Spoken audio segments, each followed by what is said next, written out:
What's up, my people? This is ShowBizz, the adult. All right, man, look.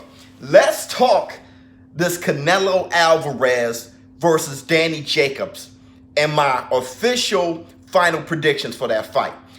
First, I want to say a great announcement. I will be a new feature for the Todd Allen Show, radio show based out of Cleveland, Ohio. We're going to be talking some boxing. All right, so shout out to Todd, to the Todd Allen Show, the entire team there. Thanks for reaching out. And you're not just going to get me, you're going to get my show business partners, and those guys are hilarious.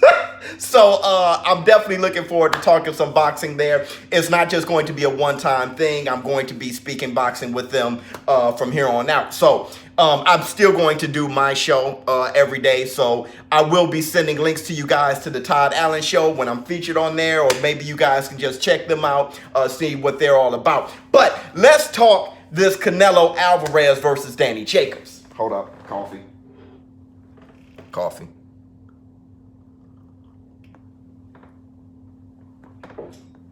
That was pretty good. That was a pretty good batch right there. All right, yeah. So that. Oh, first of all, the Robert Easter fight. Oh my God. I'm not recapping that, but I just want to say, to have a lightweight fight, okay, where neither one lands over 10 punches in a single round. I don't even think neither one land 10 punches in a single. Oh, that was disgusting. And for them to have the nerve to be shocked at the draw is beyond me. You can't call that fight. A fight didn't happen. The most action that happened that fight is when I went from to this right here. That's the most action that occurred that fight. So let's not. Oh, F.A. Ajagba, another great performance. He's going to be something. Okay, so let's talk my breakdown, my prediction for Canelo Alvarez versus Danny Jacobs. Let's talk that. All right, so in short, Canelo Alvarez wins this fight. All right, wait a minute. There's many of you who feel he's going to win anyway. Okay, so if it goes the distance, Canelo Alvarez wins. You look at the Lara fight. You look at somebody, I think, even look at the fight he lost against Floyd Mayweather. Didn't someone give him the fight or something like that? So the perception is, you look at the draw with Triple G. The perception is that the fight is close. Canelo Alvarez gets denied. Okay, but with that said, and Canelo Alvarez is too good of a fighter for the fight not to be close if it goes to the decision, right? But with that said, I got Canelo Alvarez winning the fight, maybe one-sidedly. Listen, hold on, wait a minute. I know, hey, look, I know there's everybody leaning back in their seat like, whoa, now, hold on, wait a minute. There's a huge chance from the way I'm looking at it that Canelo Alvarez could win by TKO. Now, let me tell you what I mean. Let's break this fight down. Let's look at Danny Jacobs, okay? When you look at Danny Jacobs and you say, okay, Canelo Alvarez versus Danny Jacobs is one of the better middleweights out there, okay? I give him that. That's for sure. And this is no hit, no diss towards Danny Jacobs. But a lot of that is built on the whole the fight between Danny Jacobs and Triple G. A lot of people feel that Danny Jacobs performed better than Canelo Alvarez against Triple G, me included. I think Danny Jacobs possibly won that fight. I'm talking about Danny Jacobs against Triple G and Canelo Alvarez. Triple G won. All right, Danny Jacobs, though he lost that fight officially, and Canelo Alvarez got the draw officially, Danny Jacobs to me did more. Okay. The second fight, Canelo beat Triple G in my opinion. But let's break that fight down. That Danny Jacobs fight was 2 fights in one. First half of that fight, not even half, less than half of that fight, maybe the first 5 rounds, Danny Jacobs was trying to box Triple G, trying to box him. And that led to Danny Jacobs getting dropped, really, because Triple G is so good going forward. Okay, such a good boxer going forward. But when Danny Jacobs realized, hey, I'm a bigger man, I hydrated to a light heavyweight, okay? He started using his power, using his size, he started being the bully in there. And then he realized Triple G loses significant power punching off his back foot. Because if you look at, there were many times in that fight when Danny Jacobs got hit by Triple G, but it was off his back foot. Danny Jacobs started hitting himself on the chin. Started saying, come on, bring it on. When Danny took the fight to Triple G was slightly less effective fighter. Okay? Danny Jacobs won the second half of that fight. If you look at Triple G versus Canelo Alvarez 2, Canelo Alvarez took the fight to Triple G. Triple G was less effective. In my opinion, Canelo Alvarez sincerely won that fight against Triple G in the second one, in the rematch, all right? So Triple G doesn't fight as well going backwards. Here's the thing. Styles make fights, okay? And Danny Jacobs, he fought 3 times since Triple G. People bring up Triple G. Danny Jacobs fought 3 times since Triple G. Now let's talk those fights. You got Sergey, Derevyanchenko. Let's call him Sergey, okay? He had a split decision victory against Sergey. Now that's his last fight. That was his last fight. Let's look at that fight. Danny Jacobs, he dropped Sergey, all right?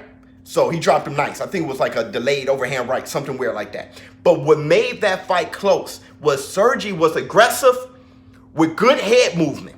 He was aggressive with good head movement and combinations. Many of his successful combinations came with a counter, following a counter. So with his good head movement and reflexes, when Danny missed, he countered. Left hooks, right hooks, overhand rights, stuff like that. 3-4 punch combinations. He was very busy. He threw a lot of punches. But what I'm saying is he was aggressive, going to the body, good head movement. Who was that? That's Canelo. That's Canelo personified. That's Canelo. No, that guy is a very poor man's Canelo.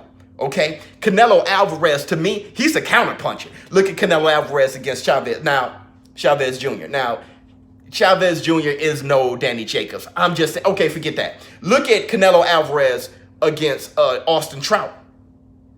Look at the way he boxed him with his counterpunching, dropping Austin Trout. He schooled Austin Trout that fight. Okay, now Austin, he had his moments in that fight, but I'm just saying, counterpunching, how he... Look at the first fight, Canelo Alvarez against Triple G. Okay, now, like I said, I'm a bigger fan of boxing than I am of boxer.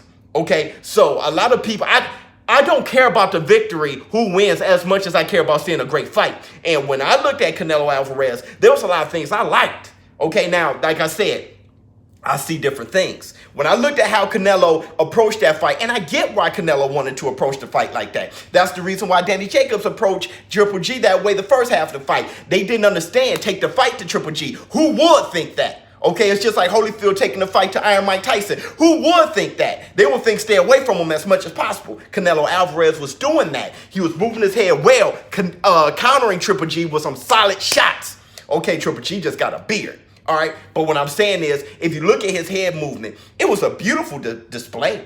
It was a beautiful performance if you look at that fight, okay? Look at it without being biased or anything like that. Just look at Canelo Alvarez and what he brings to the table. This is what I'm saying.